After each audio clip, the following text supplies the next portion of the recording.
So here to help us absorb what we've just seen and give it some context is one of our nation's leading experts on children and violence. Dr. David Walsh is with the National Institute on Media and the Family. Well, Doctor, what struck you from the comments from the extended family? Well, you know, it's such a tragedy, and you know, everybody's going to be looking in the rearview mirror to figure out, you know, what could we have seen, what could we have done differently. You know, I think this was a disconnected kid. You know, kids will always find a way to connect.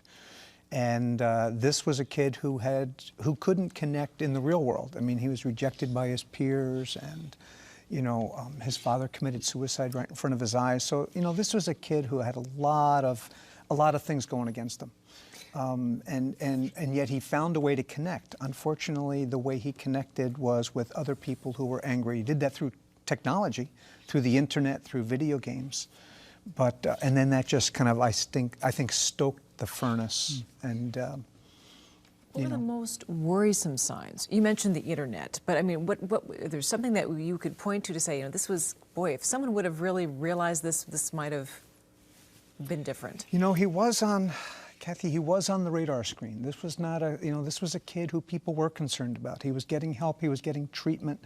But if you look at the risk factors, the list is a pretty long one.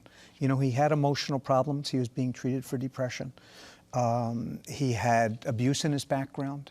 You know, easy access to weapons, fascinated with violent media, the internet, you know, the hate sites, you know, so a lot of the risk factors were there and they were accumulating, and that's what happens with risk factors. They kind of accumulate, but who knows when they get to that tipping point? That's the hard thing, you know, because there are millions of kids with these risk factors. And yet how do we, you know, and we need to pay attention to all of them. We, of course, don't want to wait for it to get to this point. And the temptation is to make some socioeconomic judgment, but Columbine was in not in any near those circumstances. Exactly. You know, if you look at the school shootings, they cut across all those socioeconomic. They do have some things in common. You know, what they have in common are troubled kids, kids who are disconnected from their peer groups, kids who are filled with anger, who then find that anger stoked in media. You know, violent video games, violent internet sites, you know, and all of that fits a picture that's all too familiar. Where does the anger come from? I've had friends who are parents who say, I don't get the deep anger that some kids have. They have it made, you know, in this day and age. Yeah. Well, you know, he was rejected by his peers. We know that he got picked on by other kids, so he was a victim of bullying. That's common in a lot of the school shooters. He had a real troubled background. I mean, his father committed suicide in front of his very eyes. Reports are that his mother rejected him, you know, told him that he was an unwanted child. You know, so when we never feel wanted. You know, everybody wants to be wanted. Everybody wants to be connected. Everybody wants to have friends. And this is a young man who couldn't have that. You've done research on the teen brain. Yes. I read your book. Yeah. And that they're not really fully developed. How might that play into something like this? Well, that's another factor, because one of the big things about the teen brain is that the impulse control center, okay, is still under construction.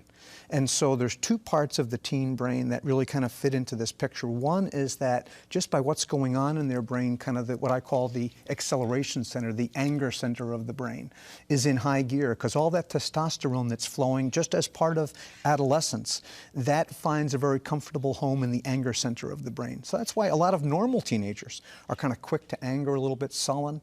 And then the impulse control center, you know, a lot of us feel angry, but the part of our brain that stops us from acting that is this prefrontal cortex. That's under construction in the teenage brain. So you put that normal picture in place, and then on top of that, you put the picture of a kid who is troubled, who is angry, and then he finds that anger being stirred up and amplified through the connections that he makes in the cyber world. You know, so he was visiting all the sites where other people who are angry hang out. And you add Prozac to the picture. What does that add? You know, he was on antidepressant, and of course there are concerns. See, if we go back to the teenage brain for just a second, Kathy, once we understand that the teenage brain is not the same as an adult brain, then questions come up is, do some of the medications affect the teenage brain differently? And those are questions that are circulating now. You know, is the fact that he was on medication the explanation for what happened? I don't think so. I think it's a combination of all of those things. You know, Prozac and other medications are some of the things that can help kids like that. So I'd point my finger to the combination of things. But you know, one of the questions that we keep asking ourselves is, you know, if we could identify these kids, and the other question that we have to ask ourselves is, then what? You know, helping kids as troubled as Jeffrey is not easy to do. It's very, very difficult. We need resources. And so at the same time, what are we doing societally? We're cutting back on resources. I mean, you know, where does he get that help? Where does he find them? Where does he find the support systems? So that, you know, we not only need to identify kids that are at risk, but we need to create a safety net so that the kids who are hurting, the millions of other kids who don't get to the point that he got to, they are hurting, and we have to find ways to help them so they never get to that point. I mean, how many times do we have to go through this before we learn the lesson that we have to reconnect with our kids, our teenagers? Whole state's Well hearts said. goes out to that community. So, thanks, Doctor. Thank you, Doctor. Always very interesting. Thanks.